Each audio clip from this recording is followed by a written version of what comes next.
제임스 미첼러가 쓴 하와이라는 소설이 있습니다. 이 소설의 내용을 보면 1870년에 한 노인이 나병에 걸렸습니다. 그는 가족들로부터 격리되어서 나 환자촌으로 가게 되었습니다. 그때 그의 아내가 무릎을 꿇고 자신을 남편의 코쿠아로 바치겠다고 말했습니다. 코쿠아란 건강한 사람이 나병 환자를 돌보기 위해서 평생 함께 살며 헌신하겠다고 결심한 사람을 말합니다. 코쿠아는 나병 환자와 나 환자촌에 함께 들어가서 살기 때문에 나병의 전염될 위험성이 많았습니다.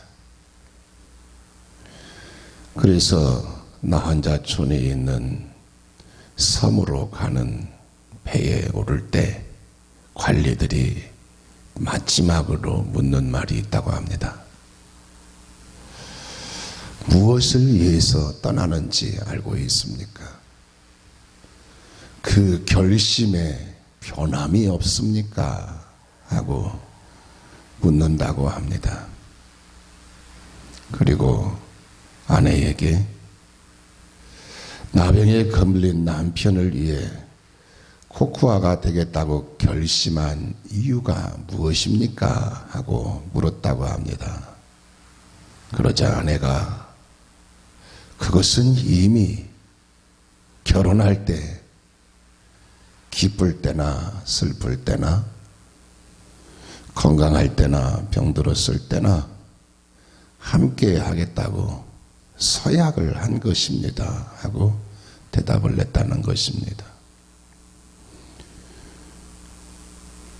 대부분의 사람들이 결혼할 때 결혼 서약을 내놓고 그 결혼 서약을 잊어버리고 사는데 그의 아내는 결혼 서약을 끝까지 성실하게 지키고자 하는 아름다운 사랑의 마음을 볼 수가 있습니다. 아름다운 부부의 모습입니다. 아름다운 가정의 모습입니다. 가정의 달 5월에 우리가 본받아야 할 아름다운 부부여 가정입니다. 오늘 본문 말씀의 표제를 보면 솔로몬의 시, 곧 성전에 올라가는 노래라고 되어 있습니다. 이스라엘 백성들은 성전에 올라가면서 가정에 관한 노래를 부르면서 올라갔습니다.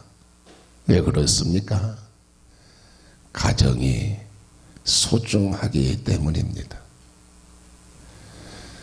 오늘 본문 말씀에 보면 여호와께서 집을 세워주셔야 한다고 했습니다. 여호와께서 성을 지켜주셔야 한다고 했어요. 여호와께서 복을 주셔야 한다고 했습니다. 여호와께서 자녀를 주셨다고 했습니다.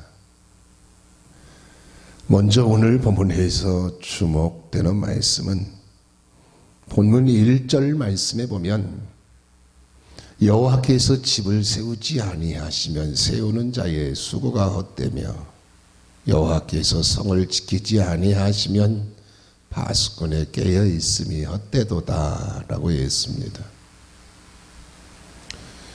이 말씀을 보면 여호와께서 집을 세우지 아니하시면 세우는 자의 수고가 헛되다고 했어요. 여호와께서 집을 세워주셔야 세우는 자의 수고가 헛되지 않다는 말씀입니다.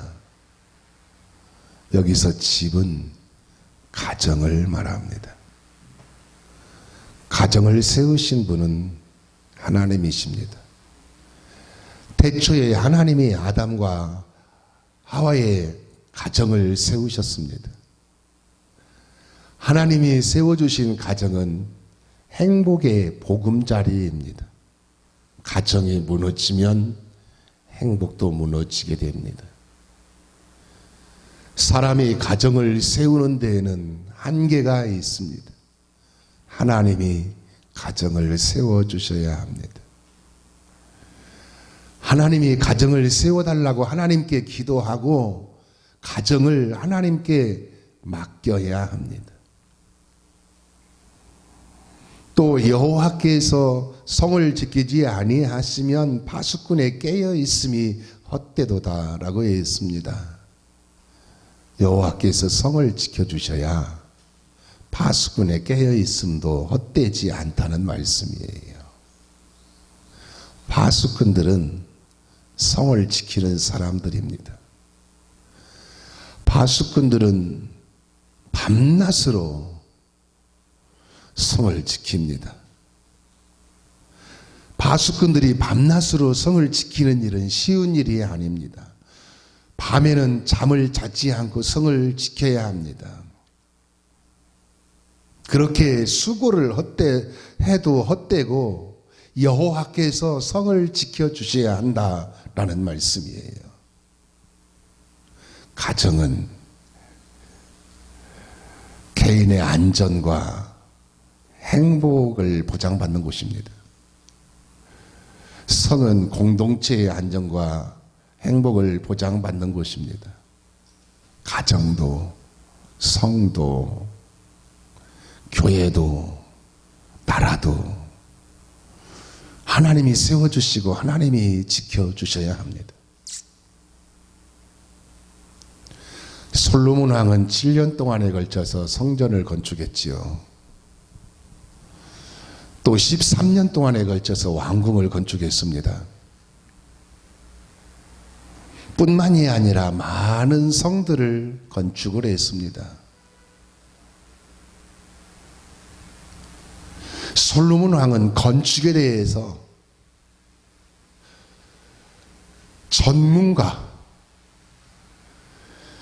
완전 전문가의 경지에 이르렀다고도 볼 수가 있습니다. 그런 솔로몬 왕이 여호와께서 집을 세워주셔야 하고 여호와께서 성을 지켜주셔야 한다고 고백을 하고 있습니다. 왜 그렇습니까? 여호와께서 집을 세우지 아니하시고 여호와께서 성을 지키지 아니하시면 헛되기 때문이라고 했습니다. 본문 말씀에 보면 헛되다라는 말씀이 3번 나오고 있습니다. 1절 중반절 말씀에 보면 헛되며 라고 했어요. 1절 하반절 말씀에 보면 헛되도다 라고 했습니다. 2절 중반절 말씀에 보면 또 헛되도다 라고 했습니다. 여기서 헛되다라는 말씀은 헤벨이라고 하는데 물거품 같다라는 거예요. 즉 실체가 없고 허상이며 무가치하다는 말씀입니다. 또 헤벨은 텅 비어 있다라는 뜻도 있습니다. 농부가 열심히 수고해서 농사를 지었는데 가뭄이나 홍수나 전염병으로 수확을 거두지 못해서 창고가 텅 비어 있는 것을 말합니다. 그러므로 여호와께서 집을 세워주셔야 합니다. 여호와께서 성을 지켜주셔야 합니다. 여호와께서 수고하는 일에 복을 주셔야 합니다. 사랑하는 여러분, 여호와께서 세워주시고 지켜주시고 수고하는 일에 복을 주시는 은혜가 가정에 임하시기를 축원합니다. 다음으로 오늘 본문에서 주목되는 말씀은 본문 2절 말씀에 보면 너희가 일찍이 일어나고 늦게 누우며 수구의 떡을 먹음이 헛되도다. 그러므로 여호와께서 그의 사랑하시는 자에게는 잠을 주시는도다 라고 했습니다. 여기서 너희가 일찍이 일어나고 늦게 누우며 라는 말씀은 이른 아침부터 저녁 늦게까지 열심히 부지런히 최선을 다하는 것, 세상 말로 눈코 뜰 새 없이 그렇게 일하는 것을 말합니다. 또 수고의 떡을 먹음이 헛되도다라는 말씀은 고되고 힘들게 일하는 것, 세상 말로 뼈 빠지게 일하는 것을 말합니다. 또 그러므로 여호와께서 그의 사랑하시는 자에게는 복을 주시는도다라는 말씀은 하나님께서 사랑하시는 자에게 깊은 잠을 자게 하시는 은혜를 주신다라는 말씀이에요. 이런 말씀은 누가 좋아하겠습니까? 잠 잘 자는 사람이 좋아할 겁니다. 머리를 바닥에 대기만 하면 잠드는 사람, 하나님이 나 사랑하셔서 이렇게 잠을 주셔서 잠을 잘 자는 거야. 또 엉덩이만 붙여도 그냥 잘 자는 사람 좋아할 것입니다. 그렇다면 잠을 못 주무시는 분들은 하나님이 사랑하시지 않는다는 말씀입니까? 그렇지 않습니다. 그러므로 여호와께서 그의 사랑하시는 자에게는 잠을 주시는도다라는 말씀을 새 번역 성경에서는 이렇게 번역을 하고 있습니다. 주님께서 사랑하시는 사람에게 그가 잠을 자는 동안에도 복을 주시느니라 라고 해석을 하고 있습니다. 한마디로 하나님이 복을 주신다라는 말씀이에요. 하나님이 복을 주셔야 한다는 말씀입니다. 일찍이 일어나고 늦게 누우며 수고의 떡을 먹음도 헛되고 하나님이 복을 주셔야 한다는 말씀입니다. 수고하는 일에 하나님이 복을 주셔야 합니다. 하나님이 복을 주시면 수고하는 일이 복되고 잠을 자는 동안에도 축복을 받게 되는 것입니다. 별세 신앙으로 유명했던 한신교회 이중표 목사님이 이런 이야기를 했습니다. 목사님이 잘 아시는 두 분 목사님이 있는데 그 두 분 목사님이 동시에 개척교회를 시작했다고 합니다. 그런데 두 분 목사님의 기도 스타일이 완전히 달랐다는 거예요. A 목사님은 금요일에 기도원에 올라가서 잠을 푹 자고 토요일에 환한 얼굴로 내려온다고 합니다. B 목사님은 금요일에 기도원에 올라가서 바위 위에 자리를 잡고 밤새도록 기도하다가 토요일에 지치고 목이 꽉 새가지고 내려온다고 합니다. 그러던 어느 날 피 목사님이 이중표 목사님을 찾아와서 목사님 너무 불공평합니다. 정말 실망이 큽니다. A 목사님은 기도원에 올라가서 잠만 푹 자고 내려오는데 교회가 부흥되고 저는 기도원에 올라가서 바위에 자리를 잡고 밤새도록 기도하다가 내려오는데 교회가 부흥되지 않습니다. 하나님이 정말 살아계신다면 어떻게 이럴 수가 있습니까? 하고 불만을 털어놓았습니다. 그때 이중표 목사님이 이렇게 대답을 했다고 합니다. 목사님, 목사님도 푹 주무세요. 개척교회 하느라고 얼마나 힘들고 스트레스가 많겠습니까? A 목사님은 하나님께 다 맡기고 믿습니다 하고 푹 자고 환한 얼굴로 내려오니까 성도들의 목사님의 환한 얼굴만 봐도 은혜가 되어 부흥되는 겁니다 하고 이야기를 해 주었다는 것입니다. 그렇다고 여러분 초략기도 하지 마라, 부르짖기도 하지 마라, 그런 이야기가 결코 아닙니다. 하나님께 믿고 맡기면 하나님이 이루시고 하나님이 복을 주신다는 말씀입니다. 잠을 자는 동안에도 복을 주시는 하나님이십니다. 그러므로 하나님께 모든 것을 믿고 맡기시어서 하나님이 이루시고 하나님이 복 주시는 가정이 되시기를 축원합니다. 더 나아가서 오늘 본문에서 주목되는 말씀은 본문 3절에서 5절 말씀에 보면 보라, 자식들은 여호와의 기업이요 태의 열매는 그의 상급이로다. 젊은 자의 자식은 장사의 수중에 화살 같으니 이것이 화살통에 가득한 자는 복되도다. 그들이 성문에서 그들의 원수와談판할 때에 수치를 당하지 아니하리로다 라고 했습니다. 여기서 보라, 자식들은 여호와의 기업이요 라는 말씀은 자식들은 하나님이 주신 기업이라는 말씀이에요. 자식들은 하나님이 가정에 주신 유산이라는 말씀입니다. 또 태의 열매는 그의 상급이로다 라는 말씀은 태의 열매는 자녀를 말합니다.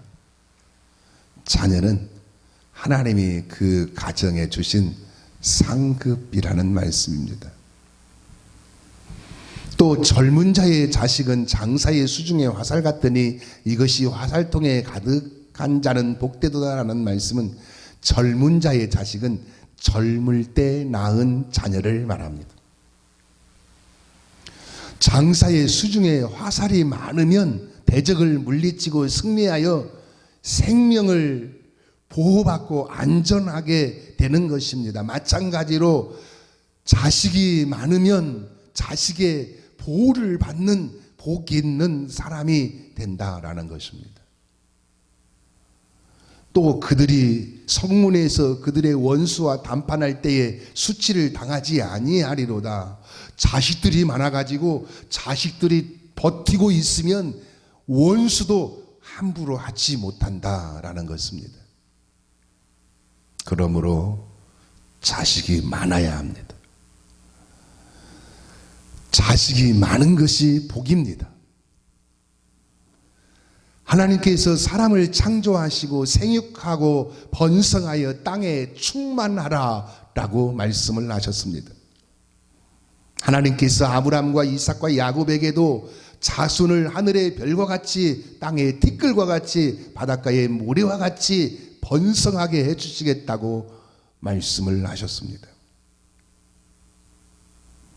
그런데 요즘 우리나라의 가장 심각한 문제 중에 하나가 무엇입니까? 인구 감소 문제입니다. 젊은이들이 결혼을 하지 않으려고 합니다.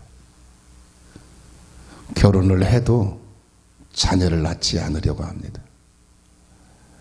자녀를 낳아도 한 명이나 많으면 2명 정도만 낳으려고 합니다. 그래서 요즘 어린이집이나 유치원에 정원이 차지 않는 경우가 많고 초, 중고등학교 학생들도 현저하게 줄어들고 대학교도 지방대학교 같은 경우는 정원 미달인 대학들도 계속 많아지고 있습니다. 교회도 주일학교, 중고등부, 청년부 등 젊은이들이 현저하게 줄어들었습니다. 뿐만이 아니라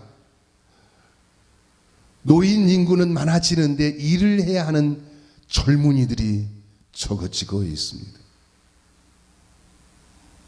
화살통에 화살이 적으니 미래가 어떻게 되겠습니까? 가정의 미래가 어떻게 되겠어요? 나라의 미래가 어떻게 되겠습니까? 교회의 미래가 어떻게 되겠습니까? 왜 이렇게 되었습니까? 누구를 탓할 일은 아니지만 생각해보면 나라 정책의 영향이 컸습니다. 1966년부터 세 자녀를 3살 터울로 35 안에 낳자하고 선전을 했습니다. 1970년대에 들어서는 2 자녀 낳기 운동을 했습니다. 아들, 딸 구별 말고 둘만 낳아 잘 기르자 하고 계속 선전을 했습니다.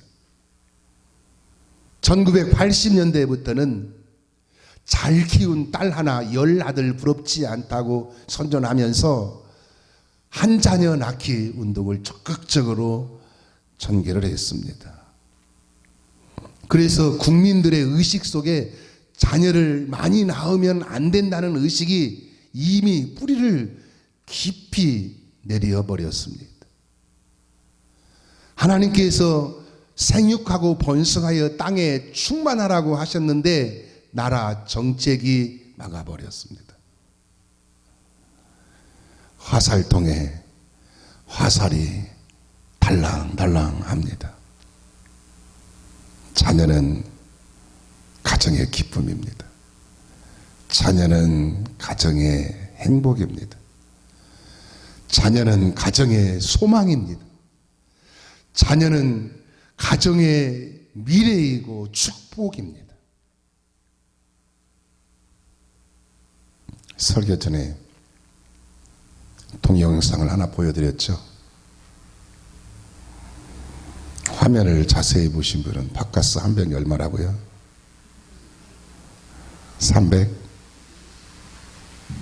370원? 저는 340원으로 봤는데 사모는 370원이라고 그래가지고 헷갈려요. 이따가 다시 보내드릴 테니까 얼마인가 한번 봐주세요. 바카스 선전하기 위해서 이 영상을 보여드린 것이 아니고요. 바카스 광고에 보면 계속 이 광고가 바뀌어가지고 여러 광고들이 있는 것을 볼 수가 있습니다. 그 중에 오늘 본 영상의 내용을 보면 이른 새벽에 환경미화원이 쓰레기를 가득 실은 리어카를 끌고 가는데 뒤에서 대학 다니는 아들이 밀어주고 있습니다. 아버지가 리어카를 잠시 멈추고 아들에게 말합니다. 힘들지? 그러자 아들이 뭘요? 아버지는 매일 하시는데요. 또 아버지가 이젠 따라 나오지 마. 공부하기도 힘들 텐데. 그러자 아들이 운동하는 셈 치고 하는데요 뭐. 그때 아버지가 흐뭇해하는 웃음을 짓는 영상을 볼 수 있습니다. 아버지와 아들의 대화가 끈끈한 애정이 가득 담겨 있습니다. 처음에 사람들은 그 광고를 보면서 두 사람이 참 연기를 잘한다고 생각했습니다. 그런데 나중에 알고 보니까 두 사람이 진짜 아버지와 아들 사이였습니다. 아버지 박선치 씨는 서울 강동구청 소속의 환경미화원입니다. 본래는 시장에서 옷가게를 운영했는데 실패하고 10년 전부터 환경미화원으로 일하고 있다고 합니다. 자녀들이 셋이 있는데 자녀들에게는 구청에서 근무하는 공무원이라고 말을 했다고 합니다. 그런데 큰아들 박상호 군이 고2가 되더니 점점 빗나갔습니다. 아버지가 아무리 타이르고 권면을 해도 전혀 말을 듣지를 않고 빗나갔습니다. 그러던 어느 날 아버지가 용단을 내렸습니다. 세 자녀를 불러놓고 자신이 환경미화원이라는 사실을 털어놓았습니다. 나는 공무원이 아니란다. 나는 아침마다 거리를 청소하는 청소부를 한다. 지난 10년 동안 남들이 싫어한 일을 하면서 너희를 키웠는데 너희가 이러면 되겠니 하고 자녀들을 붙잡고 사실을 이야기했다는 것입니다. 그리고 그날 밤 온 가족이 부둥켜 안고 밤새도록 울었다고 합니다. 그 일을 계기로 큰아들 박상호 군은 빗나갔던 마음을 바로잡고 열심히 공부를 해서 수원대학교 법학과에 입학을 하게 되었습니다. 그 박상호 군이 광고 기획자에게 이런 말을 했다고 합니다. 우리 가정은 형편은 어렵지만 어느 가정보다 행복합니다. 부모님의 부지런함이 나를 가르치고 나를 연단시킵니다. 맡은 일에 책임을 다하시고 땀 흘려 번 정직한 돈으로 나를 키우시는 아버지를 존경합니다 하고 말을 했다는 것입니다. 가정은 참 아름답습니다. 가족은 참 사랑스럽습니다. 이런 가정을 세우신 분은 하나님이십니다. 이런 가족을 주신 분도 하나님이십니다. 왜냐하면 행복한 가정을 만들어가기 위해서입니다. 지금도 하나님은 가정을 세우시고 행복한 가정을 만들어가기를 원하시는 분이십니다. 그러므로 사랑하는 여러분, 가정을 소중하게 여기시고 가족을 사랑하여 하나님이 원하시는 행복한 가정, 하나님이 복 주시는 축복받는 가정이 되시기를 예수님의 이름으로 축원합니다. 기도하시겠습니다.